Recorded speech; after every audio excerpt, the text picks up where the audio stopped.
The 2025-2026 football season within the ambits of the Premiership League is about to commence in the month of August. It starts off on the 2nd of the Women's Month with the MTN 8, where 8 teams will be vying to seek to book a berth in the next stage of this lucrative Wafa Wafa competition.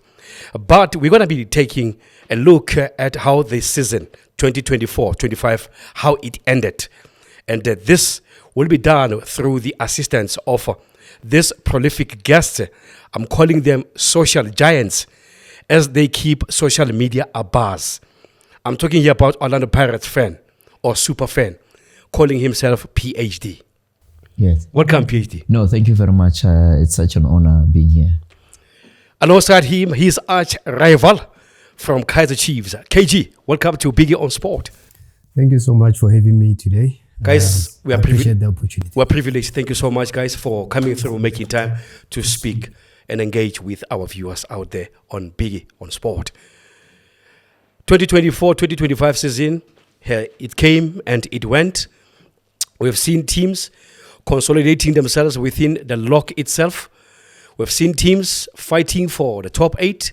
We've seen teams unable to survive relegation, the likes of Cape Town City, and so forth.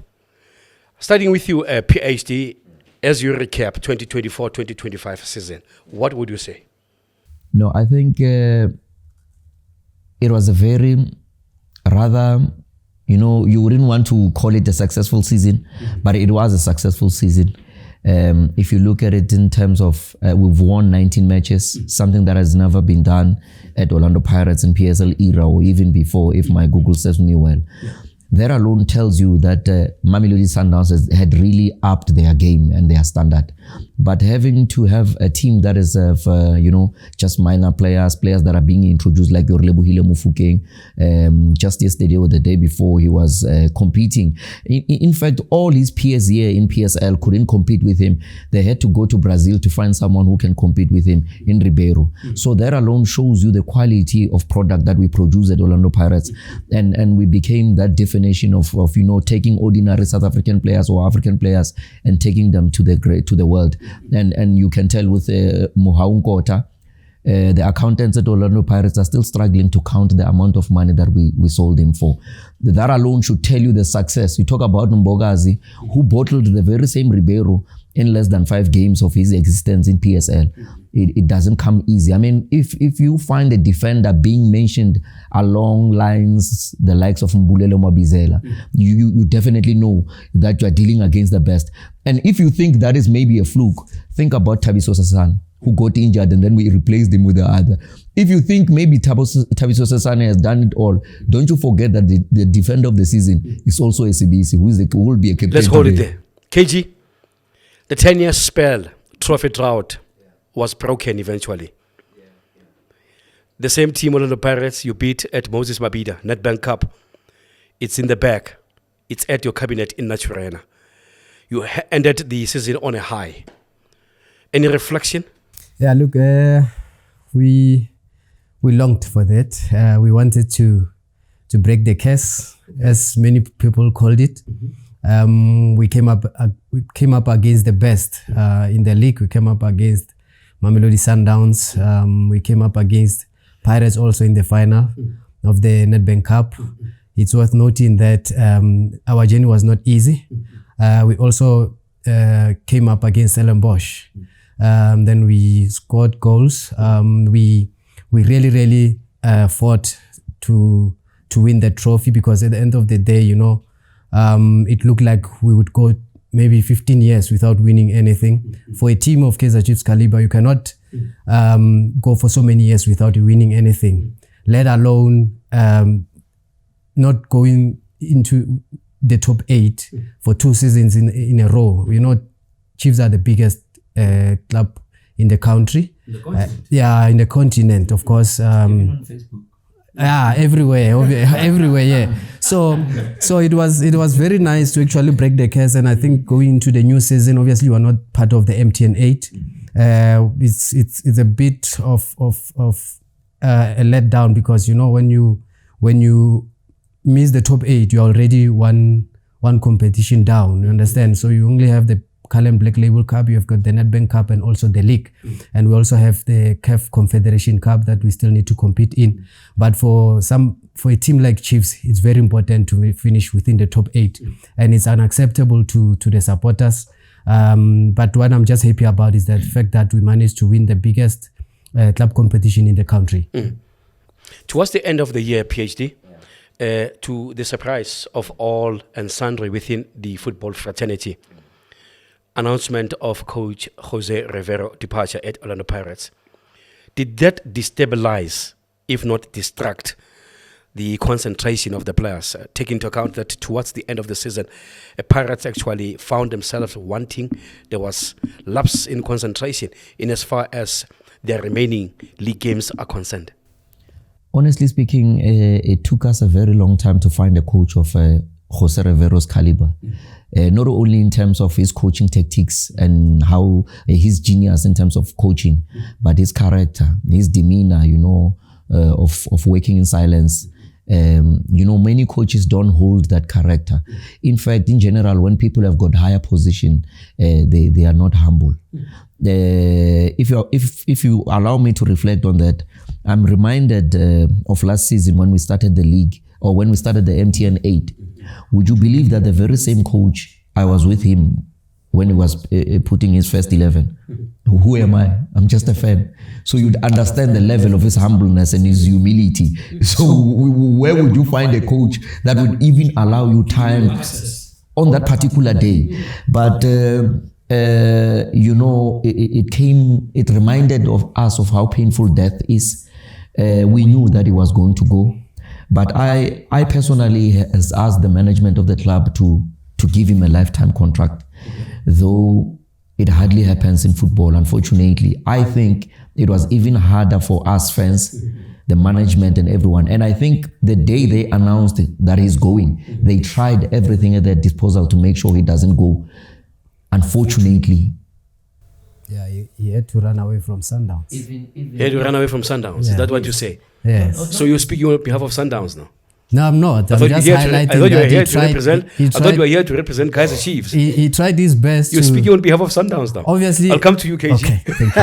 You're welcome. Yeah. Honestly speaking, I don't think Sundowns could afford him for many reasons. What he has achieved already, not even Pirates could afford him, because his CV was speaking volume. Where he went, even my uncle Dr. Patrice Motsepe was required to offer Peter Msimane 4 times the money that he was earning, until the board of Mamelodi Sundowns told him that it doesn't make business sense. If you pay this guy 4 times, what about his assistants? What about the players that he will be coaching? Because we are talking about around 4 million. So it doesn't make business sense. So we had to let him go. I don't think there was a team in the Southern Hemisphere, but the biggest team in Africa to handle him. And if ever you think he has failed, why would you go and coach Al Ahly? Why would he play his first game at the Club World Cup, the biggest club competition in the world? So that alone tells you that we bring the best in people. In fact, I think people should come in whatever they do in life. They should go to Orlando Pirates and do their internships there so that they can become great. Orlando Pirates is just a reflection of that. KayGee brought a very interesting element, which is Sundowns. Chiefs and Pirates, they found it difficult against Sundowns. Sundowns has been cleaning the boards since the time began. And they won their 8th championship title. And recently we saw, in fact, they've also cleaned the boards in as far as the PSL awards are concerned. What makes Sundowns tick, and what makes Chiefs and Pirates not to be at the level where Sundowns is? No, you take nothing away that they are professionally ran. I'm not saying our teams are not. I was watching an interview of Siboniso Gaga. He played many years ago at Mamelodi Sundowns. He played for Chiefs as well. Yes, but what he said is, when he used to stay with Lerato Shabangu, because they were staying in the same complex, Lerato would tell him, when we win, it's your totally 20,000. And then he said he went to Sundowns. In those years, he said per bonus they were getting 13K.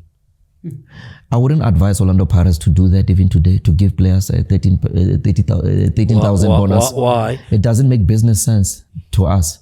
But it's an incentive that actually will put players on their toes to inspire them. Yes, we could do that, but not even not to do it like in that amount. Because remember, there are things that we want to. Even my 6-year-old boy want an iPhone Pro 16 Max. It doesn't make sense to me. I decided to buy him, just an ordinary 3K phone at least. You understand? Because it makes sense. When he gets 20 years or 16 years, what am I going to buy him? Do you understand where I'm going? Remember, we need to be factual, but take nothing away from the aspect of motivation and whatsoever. But it's a fact that the rich boys are being motivated by money. And even FIFA itself does not allow players to be motivated by money, by the way, by law, by FIFA law. Adebayo was really criticized by FIFA for mentioning that he is all about money. Because remember, this thing is about passion first, and it must make business sense. Hence in Europe, they introduced FIFA Financial Fair Play. Remember, FIFA Financial Fair Play was introduced because they could see that the likes of Man City are using money in many ways. But take nothing away from how they run the team, how they work hard, and they're a professionally run team. On that, I commend them and on how they work with their fans. I mean, they took their fans to the US just now. They are coming from Algeria. They are running the team in a professional manner. Yes, I take nothing away. But even the element of cash does play a role. KayGee, same question to you as well. Chiefs and Pirates are struggling against Sundowns in all spheres. They are struggling. In terms of player quality, in terms of player depth, and so forth. Well, I think Pirates are trying in terms of depth. I would be corrected on that. But the two teams are struggling. And considering that these are two big teams which are amassing a number of supporters within the country. Imagine if Chiefs and Pirates are playing together. How much economic spin-off is being generated? Why are these two teams struggling against Sundowns? Why can't they emulate Sundowns? Yeah, look, let's just start first. Look how Sundowns was acquired. Dr. Muzipa acquired Sundowns from the T-Class family. Okay. At the time, in the first season, they bought only stars. I don't know if some people would still recall that. They bought the likes of Surprise Muriri, they had Jose Monteiro, they had Collins Mbezuma. In the team, they had a lot of quality players. They bought the likes of Derek Spencer. They were quality, but the team couldn't gel. I think it was during the period of Neskins, if I'm not mistaken. And us, Kaizer Chiefs and Orlando Pirates, used to say that money cannot buy you success because they were still struggling to gel. And then they brought in Pitso Mosimane. Yeah, that's when things started to take shape, and indeed it took shape.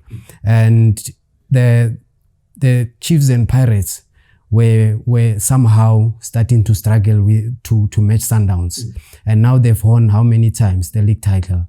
They've won it for the 8th time. It tells you a lot that they have a clear plan. It's not only about professionalism, but by the way they run the team. They have big pockets. That one must be noted. They have big pockets. And for Chiefs and Pirates, it's more of a business. For Sundowns, it's all about spending. It's about dominance. Dr. Motsip, as well as for their former coach Pitso Mosimane, used to say that they want to dominate on the continent. That's why you see them playing in the CAF Champions League each and every season. They are there. They are competing. We are buying players, quality players. It also goes with scouting. If they scout proper players, they go beyond the borders and they go to South America, they go to Europe. Wherever they go, they look for that particular diamond to bring into the system. So it's also about profiling. When they profile their players, they don't just bring in anyone. I'll make an example with Kaizer Chiefs. We brought the likes of Bimeni Mana. We have had Gonzalez. We have Morris now. The players are struggling to gel in. Most of the players that Sundowns brings in, they are able to fit in very well into the team. And that's one thing that makes them different. That's one thing that... On that aspect, are we not killing local football? Sundowns, they have a development team. They have a reserve team. Look at Kaizer Chiefs. They've promoted young players. Pirates, in fact, they are so exceptional in doing that, promoting young players. Bringing such players, in fact, from South America, is that not killing local football? Of course, it is. It is killing local football. But at the end of the day, you cannot play CAF competitions with players that are not tried and tested.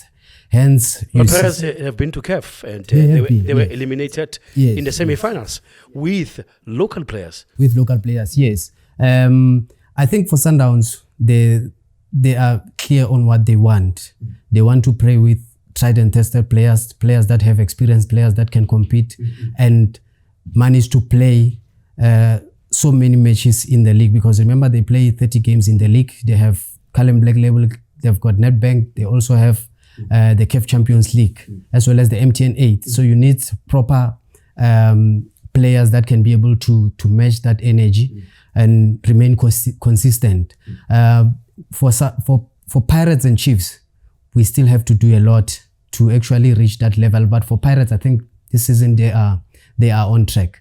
But as for Kaizer Chiefs, we finished out of the top 8. We still have to try and maybe try to finish within the top 3 first before we can actually start talking about the league. PhD keeps on saying, doesn't make business sense, doesn't make business sense. Don't you think Chiefs and Pirates, the chairpersons of the two teams, are financially savvy when it comes to purchasing any person? Yeah, for them, despite the fact that football has been commercialized. Like PhD saying, he says it doesn't make business sense. But for Sundowns, it's not about business. That's the difference. It's not about business. They just don't want to dominate. They run on losses. Charity. Charity. Yeah. So they run on losses. For Kaizer Chiefs, is the way of living as much as it is for Orlando Pirates. For Sundowns, it's all about dominance. They overspend. They buy players that cost a lot of money. I'll make an example with Sales. They bought him for a lot of money. And does that make financial business sense for Kaizer Chiefs to bring a player that costs 50 million? No, it doesn't. So the first thing that needs to happen, if we have to start talking about the killing of talent, there must be financial fair play. Then the teams will be regulated. If the teams are regulated, then healthy competition comes in. Like in the EPL, you can never ever predict which one is going to win the league. In South Africa, we get players that are bought for 50 million, and then me as Kaizer Chiefs, I come with a player that costs 10 million, or I develop players from the development. I bring in players from the development. Then it says to me, will I be able to compete with Sundowns that buys players that cost 100 million? No, doesn't make business sense. We must have FIFA financial fair play. PhD, there was an outcry. The letting go of 2 players to your competitors, if not your arch rivals, Kaizer Chiefs. Paseka Marco, the left back of Orlando Pirates, and the right back, which is Tabang or Tabiso Munyai. There was an outcry. No, I don't know what was the issue, but I've heard from Orlando Pirates, some Orlando Pirates fans. For me, I'm about, I'm about the success of these players, irrespective of whether be it Kaizer Chiefs, Sundowns, or otherwise. That's why every time, even when I speak up against Sundowns in terms of the development, I am looking at these boys who are coming from the development and whom should be playing for the senior team, and they should be motivated. But we are, because the truth hurts, we are misunderstood, intentionally misunderstood for being against those that come from outside. I'm expecting another Lebohile Mofokeng in Mabena, this boy who was at Sundowns, Khoza, their growth, they should be motivated even coming from the development. But just to answer your question, I am very happy for their growth. Thabiso Munyani came in as a young boy at Orlando Pirates. And for me, I think he was used to playing for Orlando Pirates. He did not take it as serious as one may wish. In fact, he was supposed to go by the beginning of the season when we bought Diono van Rooyen. Unfortunately, the deal did not go. It was supposed to be a swap deal. He was not playing. I saw him at Chiefs. I saw him pre-season training. He was playing very well. He looks hungry. He's motivated. You know, sometimes if you are used to this beautiful room, if you are getting too much comfortable about it, you may not see the beauty of it. But when you go outside, you'll then realize, I think he's revived his career in terms of playing for Kaizer Chiefs. But Sekamako also, after getting the injury, he has never been the same. I think playing for Kaizer Chiefs will definitely bring him back, because the Paseka Mako that we know, the computer, would start play from the back as a left back and then transgress to the final third and deliver crosses. Quality player. I think playing for Kaizer Chiefs will definitely do well for him, because we must not stop players from growing, whether they play for Pirates or otherwise. For me, I think it was a very good move, and I'm happy for them. You think that's a big catch for you, the two players from Pirates, from your opponents, Pirates? Yeah, of course. We have to look at the way we played last season. I think we needed players that have experience like Munyani and Marco.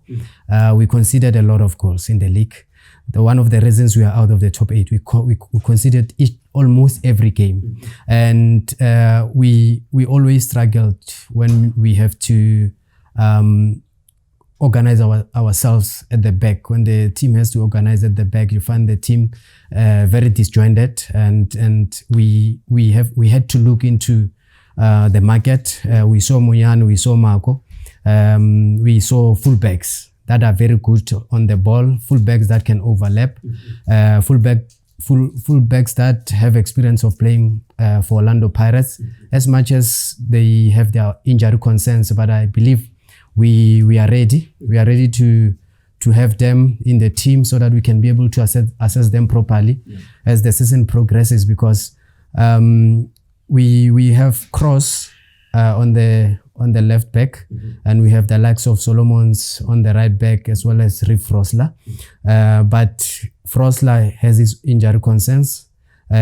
Solomons, one game he gives you 100%, the next he doesn't give you much. But if you look at Marco, you look at Monyani, they'll complement the center backs that we have now, the likes of Dudley, the likes of Miguel and Quinica, because you need to have, in order to win your matches, you must first fix the defense, because sometimes you would score one goal, and if you fail to defend it, it's either you lose or draw. So we had to just get those players. For Munyani, it's a quality player. I still wonder why Perez had to let him go, but I guess they have their own reasons. Munyani is a top quality, and I think he's going to cement that position and do well in the new season. PhD, I want to put you on the spot here. Can you clear the air in as far as the saga around midfielder or attacker? That is no. It's what is it? That is Munapoli Saleh. Oh, you mean the issue of Munapoli Saleh? Yeah. Honestly speaking, there's been conflicting reports. No one is coming out to say what happened to Munapoli, especially during the tenure of Coach Jose Rivera. Yeah, I think it's very much evident. It's not something that I can hide from, and I tried to get to the core and speak to the relevant people, and they did admit that there's an issue of Munapoli Saleh, though they did not give me the details, but they were saying that there's an issue that they're trying to fix, of which it was very evident. It was something that was also bothering them, the management, to say they need to. What was evident? No, that there's an outcome that we need the player to play. We can't see him, as much as they try to cover it, as much, because sometimes they would remember there's a time whereby they said, yeah, Munapoli Saleh is back, and then he played one game, and then the next thing is training, the next thing is off, there were a lot of things. So we were concerned to say the rumor that salary issue are at play here. How true is that? Just because it's Pirates, I wouldn't want to speak nice, but where there's smoke, there's fire. Okay. And also, the team like Orlando Pirates, it's a big brand. Even if you can have your personal issues at Orlando Pirates, Orlando Pirates won't expose you so that through the media and whatsoever, but they handle their things very professionally, internally, to say it's fine, let people talk, let them, that they don't know what's happening, let's protect the player, because there's no need for me. I mean, my mother used to tell me when I was young, she said, if you see me naked and people are laughing at me, just come with a blanket and cover me. Exactly. Leave what other people are saying. It's fine. You need some level of emotional intelligence to understand that. Pirates wouldn't come. Pirates is an institution. Munapoli Saleng is an individual. So for Pirates to fight an individual who's their employee, it wouldn't make sense. For me, they handled the matter very nicely. They allowed the journalists to speak whatever that they spoke. But if you can see, eventually Munapoli Saleng became our player. Even now, people are still complaining that why did Pirates leave him to? But that's his home. I mean, if you've got issues maybe in Gauteng and Obuyemakaya, then the best place for you to come and reconcile with your mind is to go back home and get some energy and remember where you started so that you can easily come back and recharge.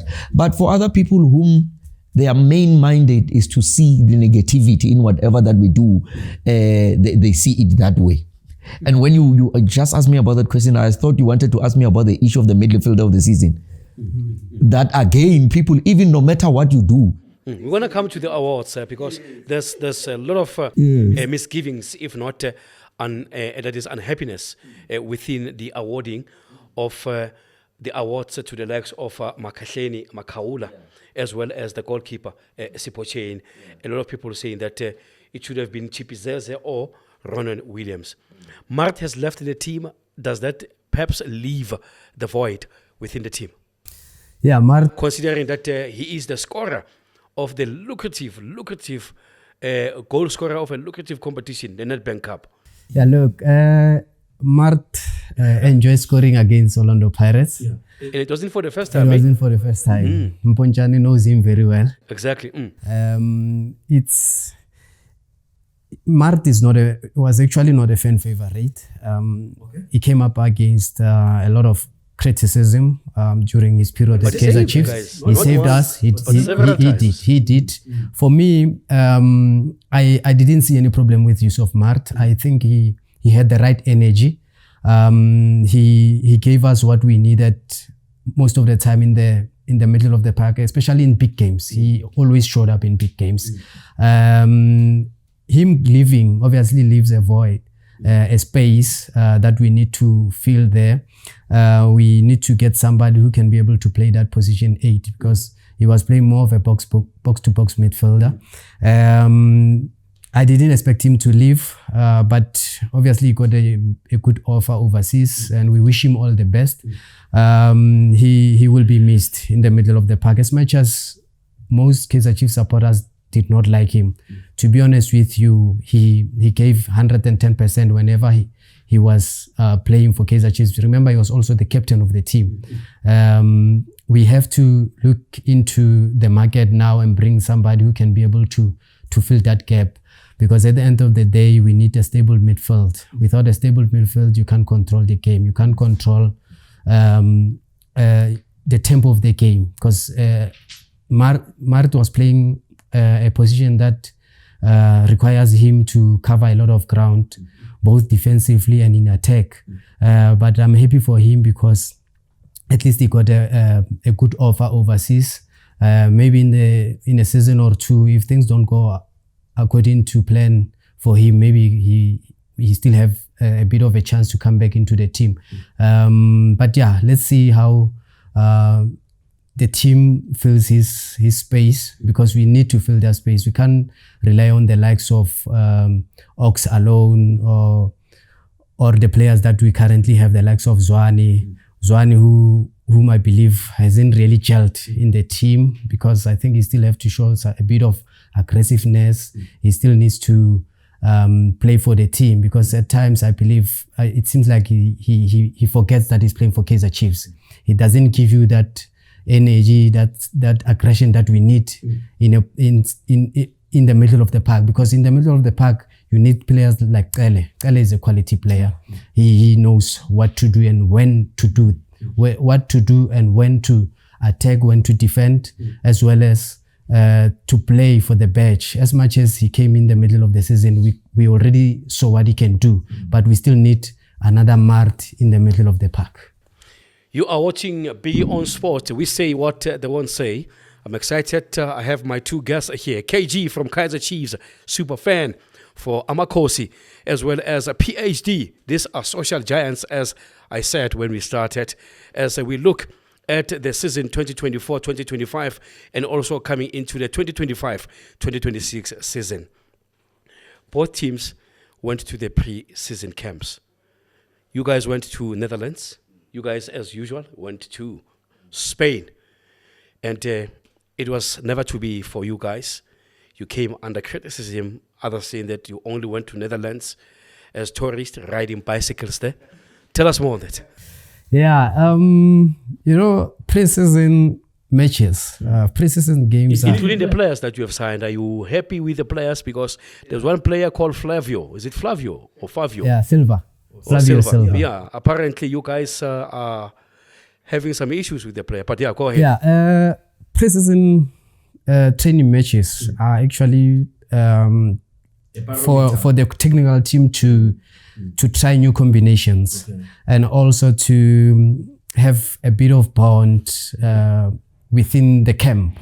So we played matches. We lost. Played 5. We lost 4 and won only 1. We played against Asante Kotoko over the weekend. We also lost. Yes. Cup for that matter. We created the cup and then we still lost in the match. For us, I think it was just about trying new combinations. Obviously, we brought in new players, which for me, I'm not convinced yet, I have to be honest. If I am to be brutally honest, I'd rather have gone for somebody in the league, like Kelezo Magalo of Skukune United. I would have looked deeper into maybe trying to negotiate for a player like Tembinko Siloch, because Silva comes from Indonesia. We don't even have one quality player that's coming out of that country or the league.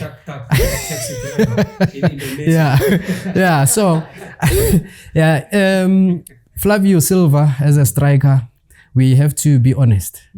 He's coming into a team that hasn't been scoring goals. Already there's pressure. If he was coming in where in a period or at a time where we've got players that are able to score goals, we would be saying now that at least we're going to shield him a little bit so that he can have some time to gel and adjust and know what is needed from him in the team. He comes to Chiefs, coming from the Indonesian league. He was scoring goals there. But we need to be honest. The level of competitiveness can never be compared. Dynamics are not Exactly. Dynamics are not the same. I don't remember Indonesia going to the club to the World Cup. I don't remember a top quality player coming out of that league. I don't know what the scout saw in him, but my biggest fear now is, did we not bring another Gonzalez? Did we not bring another Bimeni Mana?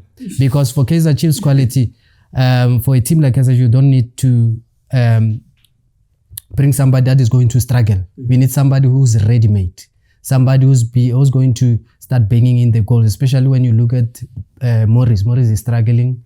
Preseason also has his injury concerns. So the pressure is on. For Chiefs, is an attacking midfielder playing as a 10. He's a player that is coming into the team also, whereby we've got Ngosimpile Ngobo, who's also blowing hot and cold. Chiefs also has some pressure. I still need to see a bit of him on the ball for me to make a proper assessment of him. We've got Shinga also on the left back. He's a full back. I think also for him, I haven't seen anything special. We need to bring special players in the team. We need to bring players that can be able to play for the batch and understand the culture of Kaizer Chiefs and understand what the technical team needs from them.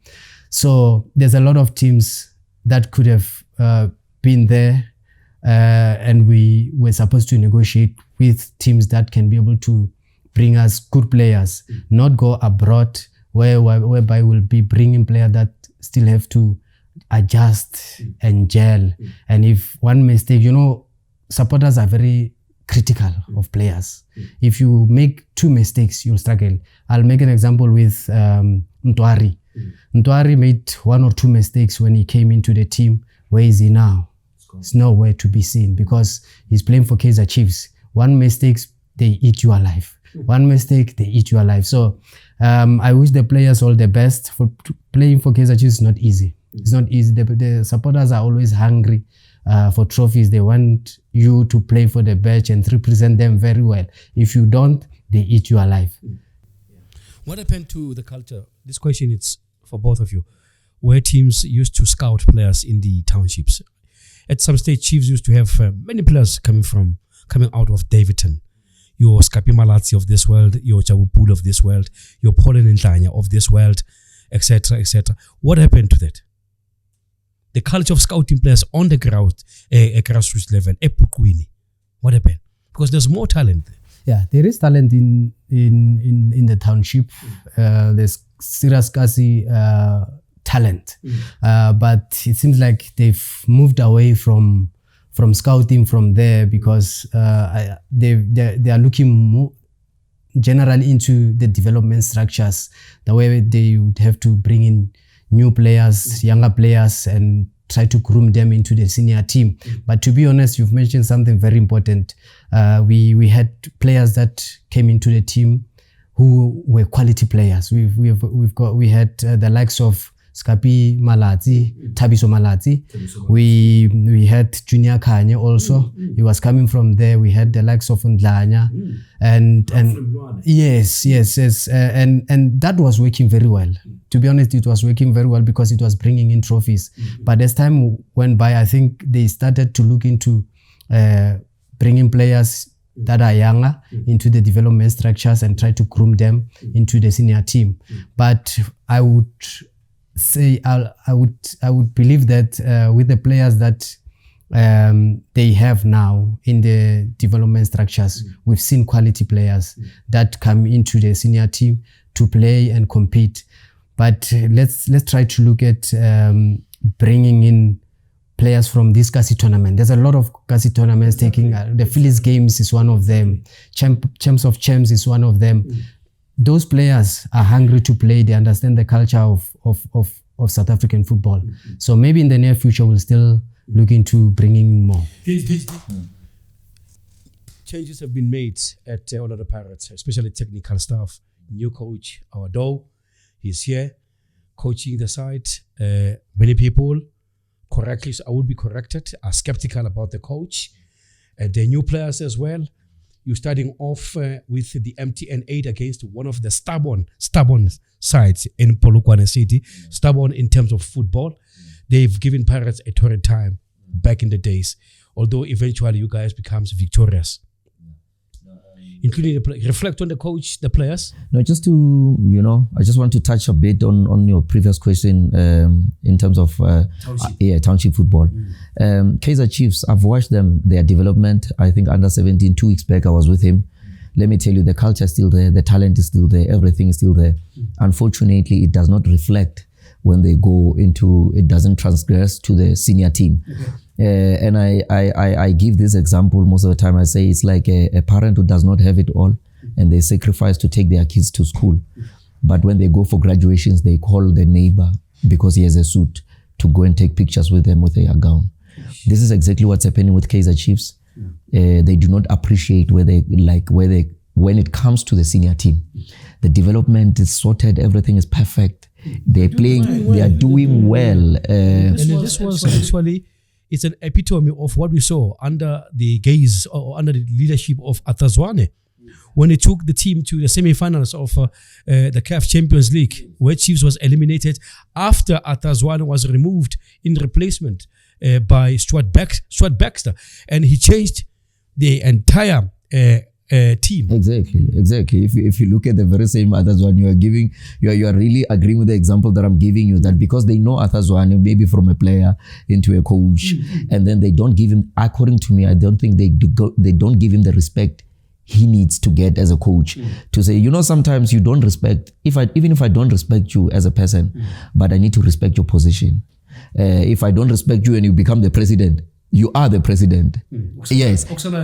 Exactly. So they did not give him the respect that he needed, and that guy could have taken them a long way. But they still have an opportunity, because also I think it was a blessing in disguise. He's doing well at Amazulu. From number 12 to position 5. Yeah? Into the top 8, imagine. In one season. Okay. Yes. So he will come back. I believe that he will come back. But just to answer your question on a coach that is of Abdeslam Adu, the best coach we have in PSL so far. If you look at his football history in terms of playing, you'll understand that he started his playing days, I think, at the age of 17 in France. That's Europe. He played most of his professional football in Europe, in England, for Fulham. His accolades are on another level when you talk about his playing. And someone would say to me, it doesn't play a role when it comes to coaching. It does, because a good manager starts at all level and collect all those information. For example, if you need to be a good shop manager, you need to be studied as a cashier. Even if you've never worked there, when you qualify, they will tell you to go and learn those things. So he has learned all those things. But just to answer you, he took a Marumo Gallants that was fighting for relegation and took them with just an ordinary team like Marumo Gallants and made them to quality players. Took them to number 10. The very same number 10 that Kaizer Chiefs is number 9. They share points.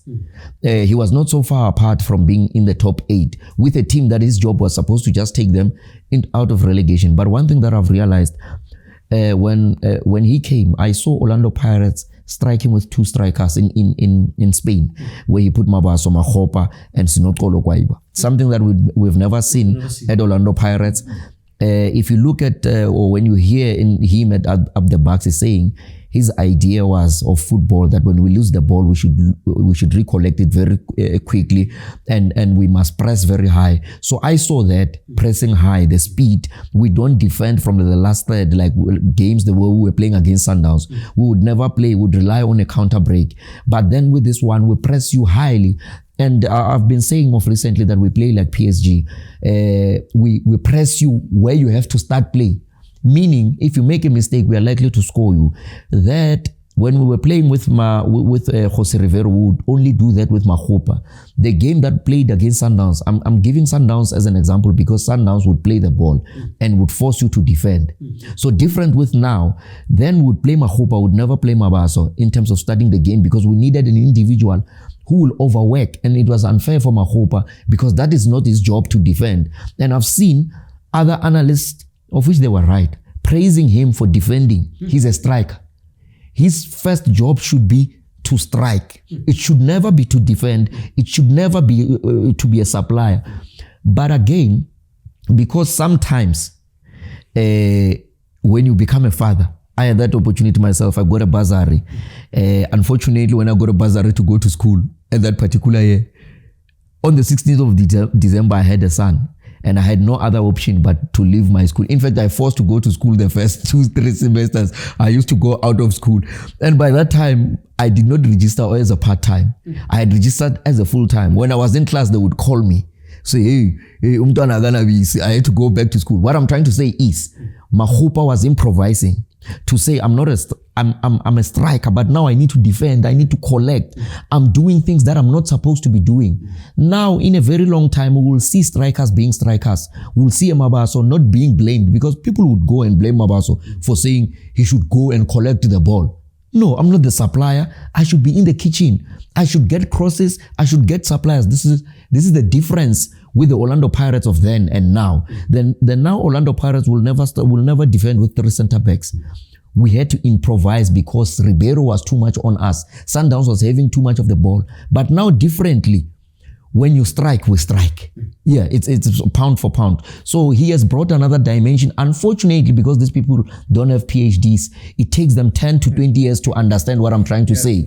So we allow them and we understand where they are coming from. And we are never, when someone is still young and they claim, remember young people, they make noise more than older people or wiser people. But they say when you become older, you become wiser. So we allow them to make noise because they don't know. Yeah. Even Jesus Christ himself, when they crucified him, he only gave one reason to God. He said, forgive them. And when he was asked, he said they don't know what they are doing. Yeah, so we forgive them. They don't know what they are saying. Guys, we are just under 5 minutes. We're about to wrap up things here. Let's actually digress from individual Pirates and Chiefs. So much has happened within the PSL. SuperSport United very briefly has been sold, guys. Was that a good move to Siwelele? Siwelele is coming on board. Northwest people are quite excited. They have been actually longing for a professional football in their province. Orbit College have come on board. They will be playing their trade within the Badway Premier League come next season. It's exciting news. Your take on that, guys? Yeah, look, it's sad for a team like SuperSport to go, but at the same time, we did a team like Siwelele FC. There's a lot of people in Free State, football-loving people. We must be honest about that. They were longing to have a team. They've got a team now, and I'm 100% sure that they will be able to support Siwelele FC because it's coming from home. They needed to come back into the stands for the atmosphere and also enjoy football. We've got a team there now in the Northwest. Orbit College, the Platinum Stars left us a long time ago. Yeah, long time ago. Yeah. So for the Northwest people, they've got Orbit now. It's up to them whether they want to come to the stands and support Orbit College or not. But it's very good for football to have teams that are coming from the lower leagues into our PSL level. PhD on the same score. SuperSport United, a very professionally run team. Development. I was talking to one of their coaches, and I said it's very sad when I look at these boys. The senior team is no more. It's not there. And the one mistake that SuperSport United made, I told them, I gave them an advice. It was worth around 2.5 million, and I gave them for free. I said, when you build a team, forget about the administration. Yes, it's fine to do administration, but a team is built around fans. Give supporters power. Make supporters to own the team. The very same, just to answer that, in answering against Bloemfontein Celtics. Bloemfontein Celtics is brought back by the fans. It can never die because it lives in fans. Pirates will never die because it lives in fans. Same with Kaizer Chiefs. The reason why these teams are dying, they don't concentrate on fans. They undermine fans. They think they are doing favors to fans. I spoke to one of their top fan there last season. I said, you guys, you will go to relegation. They said, us, we are treated well and everything. I said, because you are treated well, you don't want people to enter into your team. Why? Because you think they will eat with you. Now you are getting these nice things. You don't want it, and you're forgetting that the team is not growing because you want to eat alone. So a team needs to be built around fans. Appreciate fans. Get Bloemfontein Celtics. I don't support Bloemfontein Celtics. I will buy their t-shirt. And even during their time, when they were dominating, almost everyone made sure that they have at least Bloemfontein Celtics shirt. But I'm very happy that the person that bought the team understands the culture and he has genuine love, authentic love for the team. And for me, that is very important. Gentlemen, let's leave it there. On a parting shot, your message to your supporters, to your teams. I wanted us to touch base on Durban City, formerly Maritzburg United. They're back into the Badway, into the Elite League, obviously led by Gavin Hunt. Who's going to win the MTN 8? The 2025-26 MTN 8. The question should be, how is Pirates going to win it? Because already we are there to honor the fixture. Honestly, it's a known thing. We took it 3 times until they retired that design of a cup. They brought another design. So at least because we were demotivated, every time we looked at that cup, it looked like a TV stand that you are used to. KayGee, you were out for many seasons of the top 8. Is 2025-26 season going to be different? It will be different. It's a make or break for the technical team. They had enough chance in the preseason and also in the previous season. For Kaizer Chiefs technical teams, a make or break. We need to finish within the top 3. And for Stellenbosch, Stellenbosch are the team that I'll be supporting, obviously, in the MTN 8. I think they have the capacity and the strength to compete and win the competition. For PhD, I know very well that he only wins the MTN 8 like he did last season. So let's see which trophy is going to come out with this season. Guys, your message to your fans and your teams on a parting shot. The only message Just 3 seconds. The only message I have for Orlando Pirates fans is congratulations, you're going to watch good football. Yeah, supporters need to come to the stands and rally behind the team. Let's go out and support Kaizer Chiefs as the biggest and most successful football club in the country. Well, gentlemen, once again, thank you so much for coming through on our platform, Biggie on Sport. And I hope this is not the last of your visit on this particular platform. We want to engage throughout. I think the season is still too long. Most definitely. And I'm sorry for not telling you that Orlando Stadium is a sold-out affair. The reason why I did not tell you it's because it's a norm. And sometimes we get used to the norms. Even when you're doing great, you know, you just don't celebrate the norms. Yeah, it's like we're graduating every 3 years. Okay. Yes. Well, with that being said, once again, thank you so much for taking your time to watch this episode. PhD speaking on behalf of Orlando Pirates very highly, so to say, as well as KayGee also speaking very highly about his side, well represented. Amakosi Amahle. It is the season of 2025-26 Betway Premier League as it starts on the 9th of August. We know that the Chiefs are opening their account against one of the stubborn sides in Stellenbosch Football Club. Well, that's how we come to the end of today's episode. Don't forget to like, share, but above all, to subscribe to Olive Branch Entertainment. Until then, sharp, sharp.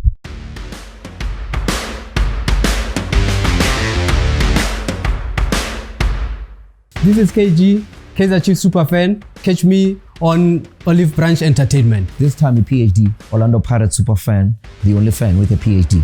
Catch me live on Olive Branch Entertainment.